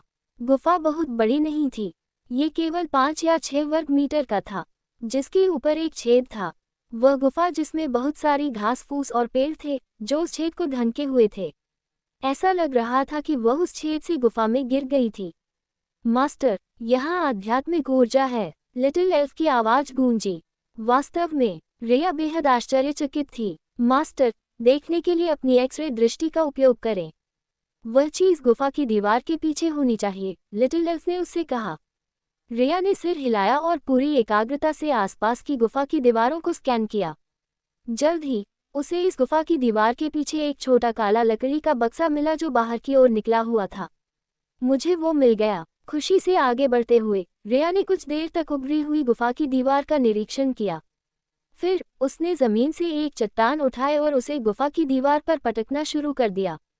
10 मिनट बीत गए, लेकिन उसने गुफा की दीवार में केवल एक छोटा सा छेद किया था। रिया ने अपनी धड़कन जारी रखने से पहले एक छोटा सा ब्रेक लिया। आधा घंटा, 1 घंटा, रिया ने अपने दांत भींचे और उभरी हुई गुफा की दीवार को तोड़ती रही। उसकी हथेलियां पहले ही चट्टान से छिल चुकी थीं और उसके खून से चट्टान का एक कोना भीग गया था। इसके बावजूद उसकी निगाहें और अधिक दृढ़ होती गईं। मौका उसकी आंखों के सामने था। उसे थोड़ी सी कठिनाई के कारण हार नहीं माननी चाहिए। दरार, एक धीमी आवाज सुनाई दी। अगले ही पल रिया ने देखा कि उभरी हुई गुफा की दीवार धीरे धीरे अंदर की ओर धंस रही है। थोड़ी देर बाद गुफा की दीवार पर एक छोटा सा छेद दिखाई दिया और छोटे काले लकड़ी के बक्से को धीरे से उस छेद से बाहर धकेल दिया गया। रिया की आंखें चमक उठीं। फिर वह उस छोटे काले लकड़ी के बक्से को उठाने के लिए आगे बढ़ी और करीब से देखा। उसने देखा कि लकड़ी के बक्से पर कोई लॉक नहीं था, इसलिए उसने लकड़ी का बक्सा खोला। लकड़ी के बक्से के अंदर एक किताब, एक पत्र, 3 सफ़ेद क्रिस्टल और एक सफ़ेद चीनी मिट्टी की बोतल थी। रिया ने सफ़ेद क्रिस्टल में से एक उठाया और कहा, इसमें भरपूर आध्यात्मिक ऊर्जा है। उस सांप के आध्यात्मिक कोर की तुलना में जो उसने एक दिन पहले प्राप्त किया था, इस क्रिस्टल में आध्यात्मिक ऊर्जा कई गुना अधिक समृद्ध थी। मास्टर, आप अमीर हो गई हैं। यह एक सोल स्टोन है, लिटिल एल्फ ने उत्साह से कहा। Soul stone? रिया ने असमंजस में अपने हाथ में सफ़ेद क्रिस्टल को देखा। ये पहली बार था जब उसने इस तरह के पत्थर के बारे में सुना था। वैसे भी, यह आध्यात्मिक ऊर्जा वाला एक पत्थर है, जो आपकी आंखों के लिए फ़ायदेमंद है, लिटिल एल्फ ने कहा। रिया मुस्कुराए और सिर हिलाया। उसने लकड़ी के बक्से में रखा पत्र उठाया और खोला। चून की लकड़ी के बक्से के मालिक ने ये पत्र रखा था, इसलिए उन्होंने निश्चित रूप से कुछ जानकारी पीछे छोड़ दी होगी। उसने पत्र खोला। पत्र में लिखावट सुंदर और सुदूर थी। रिया की वापसी पार्ट 1। रिया ने पत्र को मोड़ा और वापस लकड़ी के बक्से में रख दिया। लकड़ी के बक्से में चीनी मिट्टी की बोतल उठाकर उसने उसे खोला और एक झटका खाया। इस गोली से काफी सुगंधित गंध आती है। मुझे आश्चर्य है कि यह क्या करती है। मास्टर, आगे बढ़ें और एक गोली आजमाएं, लिटिल एल्फ ने सुझाव दिया। रिया ने अपना सिर ऊपर झुकाया और ऊपर के छेद पर नजर डाली। उसने चीनी मिट्टी की बोतल का ढक्कन वापस लगा दिया और बोतल को वापस लकड़ी के बक्से में रख दिया। जब हम वापस जाएंगे तो इस बारे में बात करेंगे। सुबह हो चुकी थी और आज वह दिन था जब अयान टीचर के सामने शादी का प्रस्ताव रखने वाला था। उसे जल्दी से वापस लौटना पड़ेगा। उसने अपनी जैकेट उतार दी और उस पर लकड़ी का छोटा बक्सा रख दिया। फिर उसने जैकेट को एक बैग में लपेटा और अपनी पीठ पर लाद लिया। रिया गुफा की दीवार पर चढ़ने के लिए आगे बढ़ी और वह धीरे धीरे ऊपर छेद की ओर रेंगने लगी। सौभाग्य से ये गुफा अधिक गहरी नहीं थी, अन्यथा उसके लिए ऊपर चढ़ना बहुत कठिन होता। अयान और उसके माता पिता सगाई के उपहारों के साथ क्लिनिक पहुंचे। वे पवन देव को चिंतित मुद्रा में बैठे देखकर आश्चर्यचकित रह गए। उन तीनों ने एक दूसरे की ओर देखा। राधिका जी फिर आगे बढ़े और मुस्कुराते हुए कहा, डॉक्टर देव, हम यहाँ डॉक्टर रिया को शादी का प्रस्ताव देने आए हैं। क्या डॉक्टर रिया? पवन देव ने आह भरी और अपना सिर हिलाया। वह वास्तव में नहीं जानते थे कि क्या कहना है। सुबह उठने पर उन्होंने रिया को नहीं देखा, इसलिए उन्होंने माही से पूछा कि रिया कहाँ गई है। माही ने कहा कि रिया ने कल रात उसे बताया कि वह अयान से सगाई नहीं करना चाहती थी, इसलिए वह घर से भाग गई। रिया इतना दृढ़ इच्छाशक्ति वाला कैसे हो सकता है? आंटी, आप टीचर से मत पूछो। रिया कन्हा गई है। माही अंदर से बाहर चली आई। उसका चेहरा थोड़ा पीला पड़ गया था और वह ऊर्जावान नहीं लग रही थी। ये स्पष्ट था कि उसे कल रात ठीक से आराम नहीं मिला। क्या बात? अयान ने भौहें चढ़ाते हुए पूछा। रिया पहले ही उससे शादी करने के लिए सहमत हो गई थी, तो वह क्यों घर छोड़ेगी? डॉक्टर, माही, जल्दी करो और मुझे बताओ, क्या हो रहा है? राधिका जी ने माही को उत्सुकता से देखा। क्या अयान ने यह नहीं कहा कि डॉक्टर रिया ने उससे वादा किया था, तो वह क्यों चली गई? माही ने धीरे से अपना मुंह खोलने से पहले एक लंबी आह भरी और कहा, रिया ने कल रात मुझसे संपर्क किया था। उसने मुझसे कहा कि उसने इसके बारे में काफ़ी सोचा और बिग ब्रदर अयान से शादी न करने का फैसला किया। उसने कहा कि वह अब घर छोड़कर जाने वाली है। रुद्रपुर गांव से दुनिया में अपना नाम बनाने के लिए एक बड़े शहर में जाना चाहती है। भविष्य में शहर के किसी व्यक्ति से शादी करेगी। मैंने उसे इसके लिए काफ़ी देर तक मनाने की कोशिश की, लेकिन उसने सुनने से इनकार कर दिया। ये जानने के लिए मैं सुबह उठी पर वह सचमुच चली गई। वैसे भी रिया पहले ही पहाड़ से नीचे लुढ़क चुकी है। भले ही वे उस पर विश्वास न करें, फिर भी वे रिया को नहीं ढूंढ पाएंगे। तुम झूठ बोल रही हो, अयान ने ठंडे स्वर में कहा। उसे दृढ़ विश्वास था कि रिया कोई ऐसा व्यक्ति नहीं थी। बड़े भाई अयान, मैं सच कह रहा हूँ। मैं आपसे झूठ क्यों बोलूँगा? इसके अलावा रिया और मैं बहनें हैं। मैं उसे बदनाम करने के लिए झूठ कैसे गढ़ सकती हूँ? माही ने अयान की ओर देखा, जिसके चेहरे पर शिकायतें लिखी हुई थीं। मुझे तुम पर विश्वास नहीं है, अयान ने गंभीरता से कहा। वह ठीक ठीक जानता था कि रिया किस तरह का व्यक्ति था। वह बिना कुछ कहे कभी ऐसे नहीं जा सकती थी। अगर आप मुझ पर विश्वास नहीं करते हैं तो भी मैं कुछ नहीं कर सकती। लेकिन रिया वास्तव में चली गई। मेरे पास एक पत्र भी है जो वह पीछे छोड़ गई थी। माही ने अपनी जेब से एक पत्र निकाला और उसे अयान को सौंप दिया। वह और रिया बचपन से ही एक साथ बड़े हुए थे। वह रिया की लिखावट की नकल इस तरह कर सकती थी कि शिक्षक भी उनमें अंतर नहीं कर सकते थे। अयान ने उससे पत्र लिया। उसने उसे खोला और पढ़ना शुरू किया। वापसी पार्ट 2। वापसी पार्ट 2। जिद्दी और Yaduvanshi all follow. Rating, share. कहानी का अगला भाग पाने के लिए यहाँ क्लिक करें। Written test. वापसी पार्ट 2। पार्ट 2। दोस्तों, पहले पार्ट 1 जरूर पढ़े। मैं भविष्य में रुद्रपुर गांव नहीं लौटूंगी। अब तुम्हें मेरा इंतजार नहीं करना पड़ेगा। अलविदा। अपना ध्यान रखना। मुझे देखने दो। राधिका जी ने उसे पत्र छीन लिया और उसे देखा। फिर उसने इसे धर्मवीर को सौंप दिया, जो उनके बगल में थे। इसे मुझे पढ़कर सुनाओ। घबराहट के उस क्षण में वह भूल गई थी कि वह अनपढ़ है। पत्र पढ़ने के बाद धर्मवीर ने अपना सिर हिलाया और आह भरी। उसने क्या लिखा, मुझे बताओ। यह मुझे बहुत चिंतित कर रहा है, राधिका जी ने उत्सुकता से कहा। उसने कहा कि वह वापस नहीं आएगी, इसलिए उसने अयान से कहा कि वह उसका इंतजार न करे। धर्मवीर ने उनके लिए इसे संक्षेप में प्रस्तुत किया। वह सोचते थे कि डॉक्टर रिया काफी अच्छी इंसान थी, लेकिन इस घटना के बाद उनकी राय पूरी तरह से बदल गई थी। जब राधिका जी ने ये सुना तो वह अपना गुस्सा दबा नहीं सकी और चिल्लाई, हमारे अयान को कोई परवाह नहीं है। आओ घर चलें। इस दुनिया में बहुत सारी अच्छी लड़कियां हैं। रिया क्या सोचती है कि वह कौन है? क्या वह सोचती है कि अयान के लिए वह अकेली है? ये पत्र उसके द्वारा नहीं लिखा गया है, अयान ने कहा। जब उसने माही को देखा, वह बर्फ की तरह ठंडी थी। माही ने थूक गटक लिया और अयान से नजरें मिलाने की हिम्मत नहीं कर सका। तथापि उसे डर था कि अगर वह टालमटोल करती दिखी तो अयान उसके बारे में बुरा सोचेगा। इस प्रकार वह केवल जोखिम झेल सकती थी और अयान से आंखें मिला सकती थी। ये वास्तव में रिया की लिखावट है। यदि आप मुझ पर विश्वास नहीं करते हैं तो आप टीचर से पूछ सकते हैं। मेरे शिक्षक से पूछो। बिग ब्रदर अयान को इतना यकीन क्यों है कि यह पत्र रिया द्वारा नहीं लिखा गया था? क्या उसे कुछ खामियां मिली? लेकिन मुझे नहीं लगता कि मैंने कुछ भी ज्यादा लिखा है। पवन देव ने सिर हिलाया और स्वीकार किया, ये रिया की लिखावट है। उन्हें भी ये पत्र मिला था और उस पर लिखावट वास्तव में रिया की थी। अयान ने माही को घूरना जारी रखा। उसकी निगाहें लगातार ठंडी होती जा रही थी। अयान की नज़र ने माही को थोड़ा परेशान कर दिया और उसने कहा, बड़े भाई अयान, तुम मुझे इस तरह क्यों देख रहे हो? मैंने वास्तव में आपसे झूठ नहीं बोला। क्या तुमने सच में झूठ नहीं बोला? दरवाजे से रिया की आवाज़ आई। माही चौंक गई और अविश्वास से रिया की ओर देखा। वह वापस क्यों आई है? क्या वह पहाड़ी ढलान से नीचे नहीं लुढ़की थी? अयान के मुंह के कोने थोड़े ऊपर उठे और वह रिया की ओर देखने के लिए मुड़ी। तुम ठीक हो? वह जानता था कि वह नहीं जाएगी। यदि वह वास्तव में चली गई तो वह निश्चित रूप से न केवल उसके लिए एक पत्र छोड़ेगी और न ही डॉक्टर देव के लिए एक पत्र छोड़ेगी। रिया मुस्कुराए और अपना सिर हिलाया। माही के पास गई और उसकी ओर मजाक भरी नजरों से देखा। क्या आप मेरे वापस आने से निराश हैं? वह देखना चाहती थी कि माही ने क्या प्रतिक्रिया दी। आप किस बारे में बात कर रही हैं? मुझे समझ नहीं आ रहा है। माही ने मूर्खतापूर्ण अभिनय किया। वह नालायक एक छोटी सी बात भी ठीक से नहीं संभाल सकता। माही ने मन ही मन कहा, क्या चल रहा है? राधिका जी ने आश्चर्य से रिया को देखा। रिया, तुम कहाँ थी?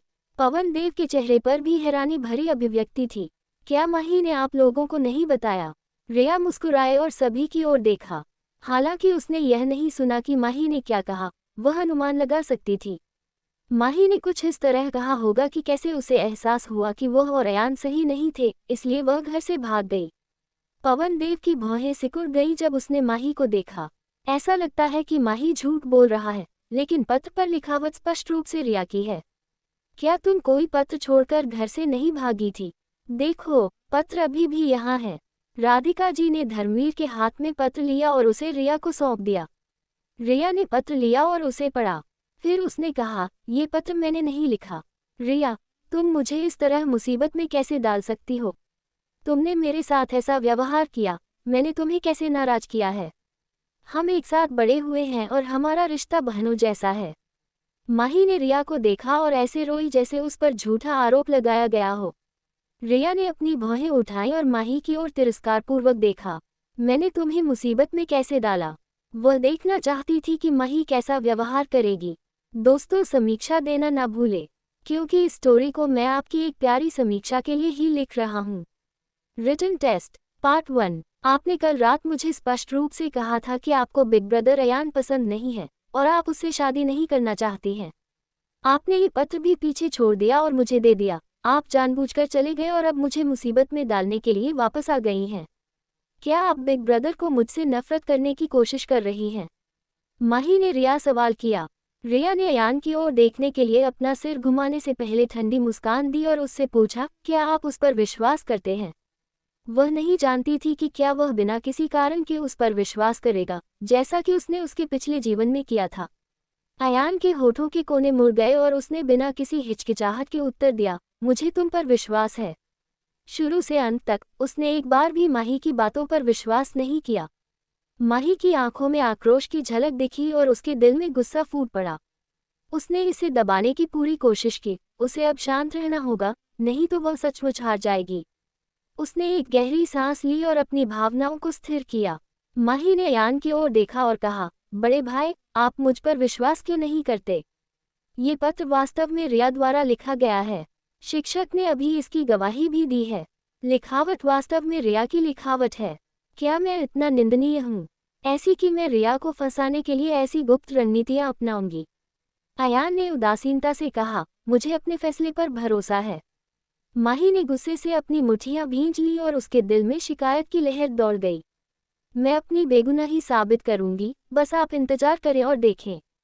वह मेरी किसी भी बात पर विश्वास कैसे नहीं कर सकता है, लेकिन रिया जो कुछ भी कहती है उस पर विश्वास करते हैं। क्या तुम्हें रिया की इतनी परवाह है? मैं रिया से कैसे कमतर हूँ?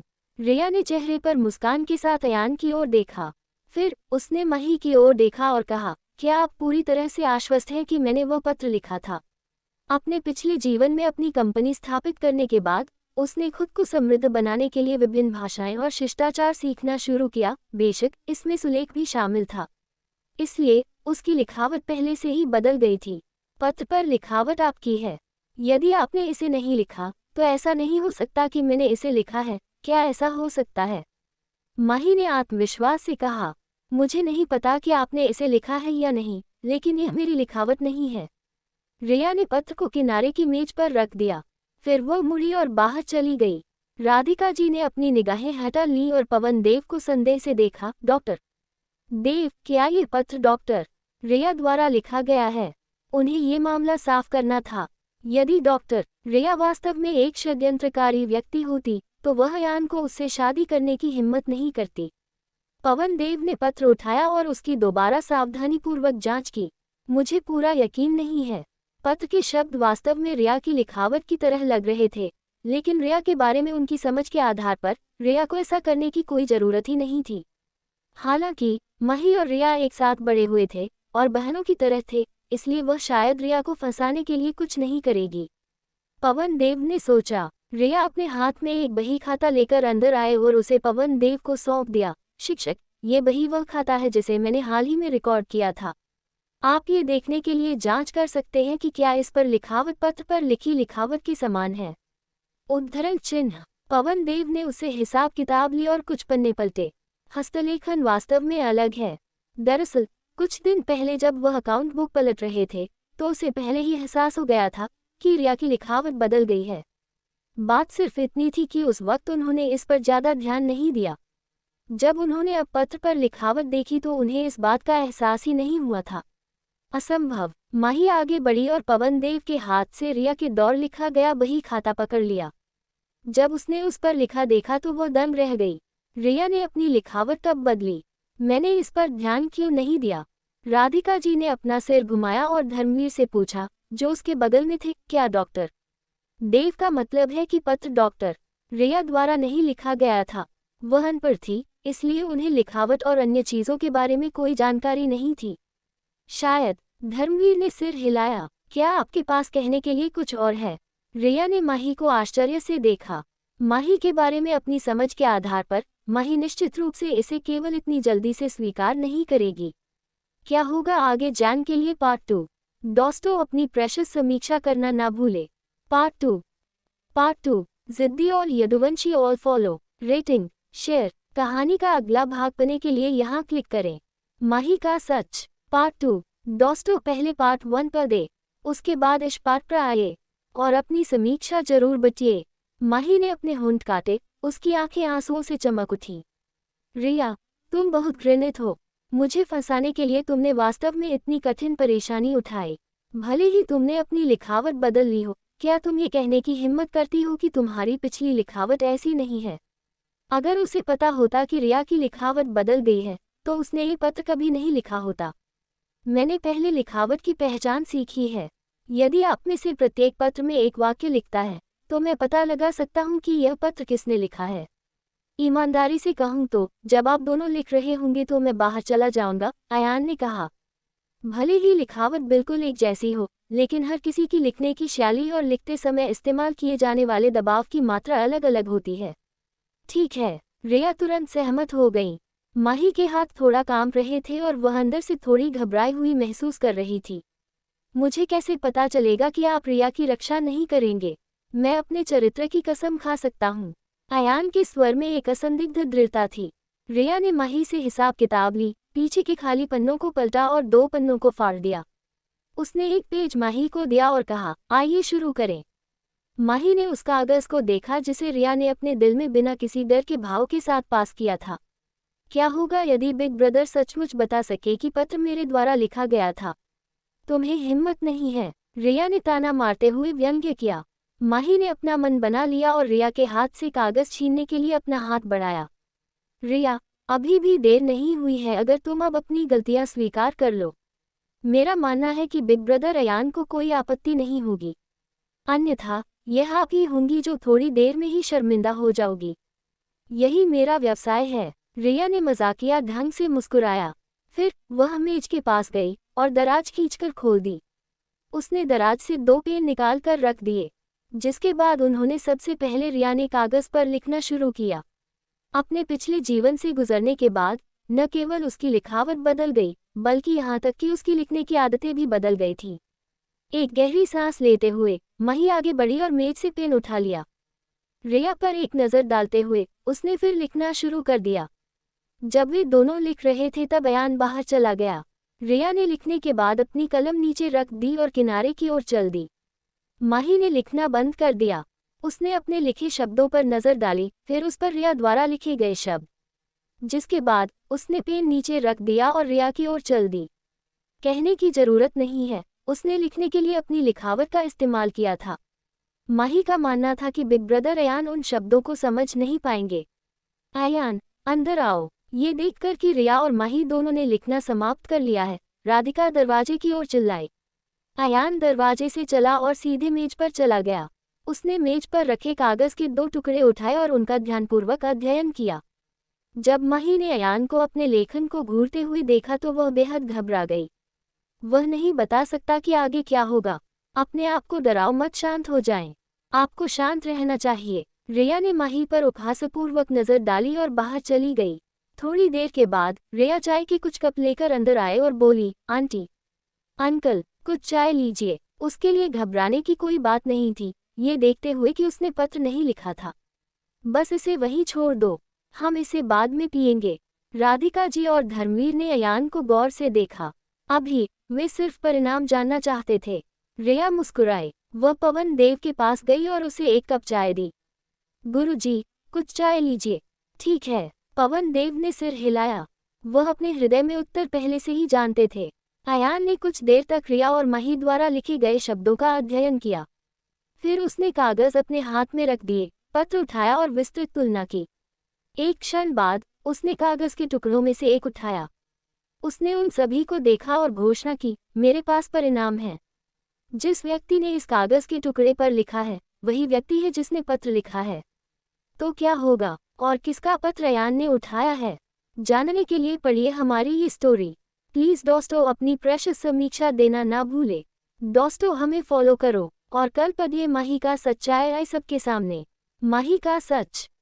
माही का सच। जिद्दी और Yaduvanshi all follow. Rating, share. कहानी का अगला भाग पाने के लिए यहाँ क्लिक करें। Body clean spill. माही का सच। माही की सच। जब माही ने अयान के हाथ में कागज का टुकड़ा देखा तो उसका हाथ अनायास ही कांप उठे और वह घबरा गई। वह वास्तव में इसका पता लगाने में कामयाब रहा। मुझे क्या करना चाहिए? माही ने सोचा। राधिका जी आगे बढ़ी और उत्सुकता से पत्र को देखा, फिर कागज के टुकड़े पर लिखे शब्दों को ध्यान से देखा। हस्तलिपि अलग दिख रही है। आपने ये कैसे पता लगाया? हालांकि वह अनपढ़ थी, फिर भी वह बता सकती थी कि शब्द अलग दिख रहे थे। शब्द अलग अलग हो सकते हैं, लेकिन आप लिखते समय इस्तेमाल किए गए दबाव की मात्रा और इसे लिखने वाले व्यक्ति की लेखन आदतों से बता सकते हैं। अगर आप इन दोनों में गांव शब्द को देखें, तो शब्दों में डैश लिखने का तरीका बिल्कुल एक जैसा है। दोनों डैश में थोड़ी वक्रता है और लिखते समय इस्तेमाल किया जाने वाला दबाव हल्का होता है। लेकिन जब व्यक्ति लिखना बंद कर देता है तो थोड़ा ज़्यादा दबाव इस्तेमाल होता है। फिर हम देखते हैं कि शब्द कागज़ पर कैसे चलते हैं। जैसा कि देखा गया है, लिखावट की गहराई भी बिल्कुल वैसी ही है। इसके आधार पर आप बता सकते हैं कि ये एक ही व्यक्ति द्वारा लिखे गए हैं। अयान ने विश्लेषण किया। वह माही के हाव भाव से पहले ही बता सकता था कि उसने इस कागज़ के टुकड़े पर शब्द लिखे हैं। राधिका जी ने समझ में सिर हिलाया। फिर वह रिया और माही की ओर देखने लगी। ये किसने लिखा है? माही जानती थी कि वह अब इसे टाल नहीं सकती, इसलिए उसने गहरी सांस ली और कहा, मैंने इसे लिखा है। एक गलत कदम और वहां से सब कुछ नीचे की ओर चला गया। अगर उस मूर्ख ने मुझे यह नहीं बताया होता कि रिया के बचने की संभावना बहुत कम थी, तो मैं खुद को ऐसी मुश्किल स्थिति में कैसे डाल सकती थी? तुमने ऐसा क्यों किया? अभी तो तुम यह नहीं कह रही थी कि डॉक्टर रिया तुम्हारी बहन है? राधिका जी ने चेहरे पर नाखुशी के भाव के साथ पूछा। सौभाग्य से वह माही नहीं थी जिसे अयान पसंद करता था। एक व्यक्ति जो अपनी बहन को भी फ्रेम कर सकता था, जिसके साथ वह बड़ी हुई थी, वास्तव में ये भयानक था। मैंने ऐसा इसलिए किया क्योंकि मुझे बिग ब्रदर पसंद है और मैं उनसे शादी करना चाहती हूँ। माही ने अयान को देखा और उसके आंसू बेकाबू होकर बहने लगे। राधिका जी ने सख्त भाव से कहा, हम आपकी जैसी बहू नहीं रख सकते। पहले वो सोचती थी कि माही बहुत प्यारी और दयालु है, लेकिन अब उसे उसका असली रूप देखने को मिला। मैंने गलती की, ये जुनूनी आवेग का क्षण था। एक धमाके के साथ माही ने रिया के सामने घुटने टेक दिए और रोते हुए कहा, रिया, मैं तुमसे माफ़ी मांगूंगी, कृपया मुझे बस एक बार माफ़ कर दो। मैंने ऐसा इसलिए किया क्योंकि मुझे बिग ब्रदर अयान बहुत पसंद है। जब मैंने सुना कि बिग ब्रदर अयान तुमसे शादी का प्रस्ताव रखने आ रहे हैं, तो मुझे बहुत जलन हुई। लेकिन अब मैं समझ गई हूँ और मैंने हार मान ली है। मैं भविष्य में कभी भी बिग ब्रदर अयान के लिए तुम्हारे साथ प्रतिस्पर्धा नहीं करूंगी। अभी उसे सबसे ज्यादा डर इस बात का था कि रिया काले कपड़े वाले आदमी के बारे में बोल देगी। रिया ने माही को कृपालुता से देखा और ठंडे स्वर में उपहास किया। हो सकता है कि तुम्हें बहनचारे की परवाह न हो, लेकिन मैं तुम्हारी तरह निर्दयी नहीं हूँ। ये दोहराया नहीं जाना चाहिए। वह वास्तव में पिछली रात की घटनाओं के बारे में बोलना चाहती थी, लेकिन अगर उसने ऐसा किया तो शिक्षक निश्चित रूप से दुखी होंगे। इसके अलावा माही के व्यक्तित्व के साथ वह टूट सकती है और काले कपड़े पहने आदमी को उसे मारने के लिए कह सकती है। अगर वह उसे उजागर नहीं करती तो यह माही पर नियंत्रण रखने के बराबर था। कम से कम माही निकट भविष्य में कोई कदम नहीं उठाएगी। मैं ऐसा दोबारा नहीं करूंगी, कभी नहीं। रिया, क्या हम भविष्य में भी बेइज्जती रह सकते हैं? माही ने रिया को विनती भरी नजरों से देखा। रिया, बस तुम इंतजार करो। जब बिग ब्रदर अयान चला जाएगा तो तुम्हारे मरने का समय आ जाएगा। अगली बार मैं निश्चित रूप से पहले तुम्हारी लाश की जांच करूंगी। अगर तुम बिग ब्रदर अयान से शादी करने के बारे में सोच रही हो तो आप सपने देख सकती हो, माही ने अपने आप से कहा और रिया को खत्म करने की कसम खाई। रिया ने उपहास किया, ठीक है बेस्टीज, माही शायद अब मुझे मारने के लिए बेताब है। रिया ने सोचा, अपने कमरे में जाओ और मेटेरिया मेडिकल बुक का संग्रह 20 बार कॉपी करो। जब तक तुम इसे कॉपी नहीं कर लेती तब तक तुम्हें बाहर आने की अनुमति नहीं है। पवन देव ने निराशा में माही को देखा। वह बेहद निराश थे कि वह वास्तव में एक बाहरी व्यक्ति की खातिर अपने ही परिवार के साथ इस तरह से व्यवहार कर सकती है। शिक्षक, मुझे खेद है। माही धीरे से जमीन से उठी, अयान की ओर देखा और लंगड़ाते हुए बाहर निकल गई। उसे बहुत गुस्सा आया, लेकिन अगर वह गुस्सा भी थी तो क्या कर सकती थी? धर्मवीर ने राधिका की पीठ थपथपाई। ठीक है, आइए बात करते हैं कि क्या महत्वपूर्ण है। राधिका जी ने सिर हिलाया और पवन देव की ओर देखा। डॉक्टर देव, क्या आपको डॉक्टर रिया के लिए अयान के विवाह प्रस्ताव पर कोई आपत्ति है? मुझे कोई आपत्ति नहीं है, जब तक कि रिया राजी है, पवन देव ने कहा। अभी जो कुछ हुआ उसके बाद वह वास्तव में इस सब के बारे में बात करने के मूड में नहीं था। हालांकि वह और भी अधिक चिंतित थे कि अगर रिया और अयान की सगाई नहीं हुई तो माही हार नहीं मानेगी। ये सही है, ये सही है। डॉक्टर, रिया की राय सबसे महत्वपूर्ण है। राधिका जी ने सहमति में सिर हिलाया और रिया को देखकर मुस्कुराए। डॉक्टर, रिया, क्या आप अयान से सगाई करने को तैयार हैं? वह निश्चित रूप से रिया को अधिक पसंद करती थी। रिया ने शर्म से अपना सिर झुका लिया और बुदबुदाया, हाँ। हालांकि वह 2 जन्मों से गुजर चुकी थी, लेकिन ये पहली बार था जब किसी ने उससे इतने सीधे तौर पर पूछा था। अयान के होठों पर हल्की मुस्कान उभरी। वह आगे बढ़ा और रिया का हाथ थाम लिया। चेहरे पर गंभीर भाव के साथ उसने वादा किया, रिया, मैं भविष्य में तुम्हारे साथ अच्छा व्यवहार करूंगा। मुझ पर भरोसा रखो। रिया ने अपना सिर उठाकर अयान की आंखों में आंखें डाली। वह मुस्कुराए और सिर हिलाया। मुझे तुम पर भरोसा है। उसे उसके वादे पर बिल्कुल भी संदेह नहीं था। माही, जो दरवाजे पर चुपके से सब सुन रही थी, ने नाराजगी में अपनी मुठियां भींच लीं।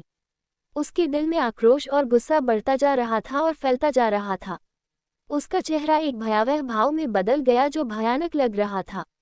वह वास्तव में अभी हमला करके रिया को मार डालना चाहती थी। काफी देर बाद उसने अपने दांत भींचे और लंगड़ाते हुए अपने कमरे की ओर चली गई। उसे इस मामले पर विस्तार से विचार करना चाहिए। रिया ने अभी उस पर नियंत्रण कर रखा था और वह उससे सावधान थी, इसलिए वह बिना सोचे समझे कोई कदम नहीं उठा सकती थी। उसे अपना कदम उठाने के लिए सही मौके का इंतजार करना था। आप युवा जोड़े बाहर जाकर सैर कर सकते हैं और अपने रिश्ते को आगे बढ़ा सकते हैं। बस बाकी सब हम पर छोड़ दें। राधिका जी आगे बढ़ी और चेहरे पर मुस्कान के साथ रिया और अयान को दरवाजे से बाहर धकेल दिया। उसने अयान को एक सार्थक नज़र से देखा, बेटा, अपनी पूरी ताकत लगाओ। अयान मुस्कुराया और सिर हिलाया। उसके बाद उसने रिया को दरवाजे की ओर खींचा। वह उससे पूछना चाहता था कि कल रात क्या हुआ था। हालांकि रिया ने कोई पत्र नहीं छोड़ा और घर से भाग गई, लेकिन वह निश्चित रूप से सुबह घर पर नहीं थी। यहाँ तक कि अंकल देव को भी नहीं पता था कि वह कहाँ गई थी। शायद कुछ हुआ था। जब वे क्लिनिक से बाहर निकले तो अयान ने देखा कि आसपास कोई नहीं था और उसने पूछा, कल रात आपको क्या हुआ था? आपकी पीठ पर वह क्या है? रिया ने अपना मुंह खोलने से पहले एक पल के लिए हिचकिचाहट दिखाए। काले कपड़े पहने एक आदमी ने मेरा पीछा किया, पहाड़ से लुढ़ककर एक गुफा में गिर गई। मैं अपनी पीठ पर जो सामान ढो रही हूँ, वे वही हैं जो मुझे गुफा में मिले थे। इस दुनिया में शिक्षक के अलावा जिस व्यक्ति पर उसे सबसे अधिक भरोसा था, वह वही था। हालांकि उसने शिक्षक को लकड़ी के बक्से के बारे में बताने की योजना नहीं बनाई थी, क्योंकि वह नहीं चाहती थी कि शिक्षक को पता चले कि माही ने उसके पीछे किसी को भेजा है। वह अपने और माही के बीच की शिकायतों और दुर्भावनाओं को खुद ही खत्म कर देगी। वह शिक्षक के लिए चीजों को मुश्किल नहीं बनाना चाहती थी। क्या तुम घायल हो? अयान ने उत्सुकता से रिया को ऊपर से नीचे तक देखा। उसे वह काले कपड़े वाला आदमी याद आ गया जो कल रात उसके घर में घुस आया था, और वह उसका पीछा न करने पर पछताए बिना नहीं रह सका। रिया ने मुस्कुराते हुए अपना सिर हिलाया, मैं तुम्हें उस गुफा में ले चलूंगी। चलो इसके बारे में धीरे धीरे बात करते हैं। वह नहीं चाहती थी कि लकड़ी के बक्से के साथ कुछ भी गलत हो। तो क्या होगा आगे, जानने के लिए पहले हमारी ये स्टोरी दोस्तों हमें समीक्षा जरूर दे। ये स्टोरी को यहीं पर आज के लिए एंड करते हैं। मिलते हैं नेक्स्ट पार्ट में, पार्ट 3 में।